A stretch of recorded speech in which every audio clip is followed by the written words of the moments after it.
let's look at where we have a hat that is the oval is a little bit more round than it is long. That is, this hat will fit too tight on the front and back for Mike, and to make it fit would have to be elongated. Now, if it's the right size and you put it on, and it doesn't come quite down far enough, but it binds on the front of your head and the back, but not on the sides. It'll rock backwards and forwards that way, and it leaves a gap on the sides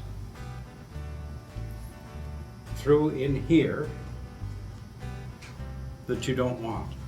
Now, to check on this, you grasp the sides of the brim very firmly, push in hard so that the sides come in and the front loosens up, and then you can bring it down to the right size. And if you hold it in there, it's not tight on the front and back, but it's touching on the sides. When you let go, it's going to be tight on the front.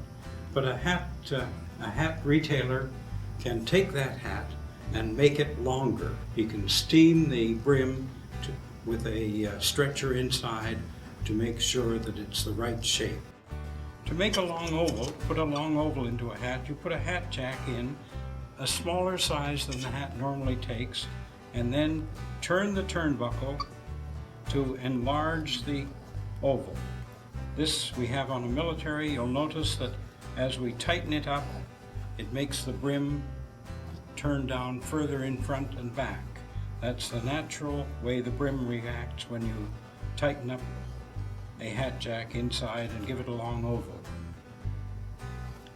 So then, leaving that in place, and it's now fairly firm, you can then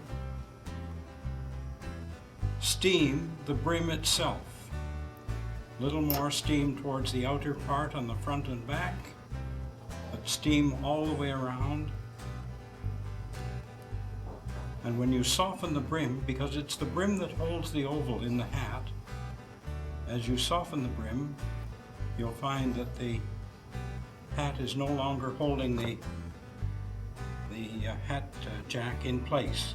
So you now have a slightly longer oval with the front and back turned down a little more.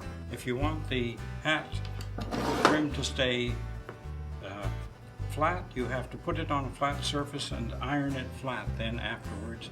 And you, in general, leave the hat stretcher in while you do the ironing on it. And then you'll have a long oval with the brim flat the way it was. Some people prefer to have the front and back down when they get a long oval in, and it gives a little more protection then than it would otherwise.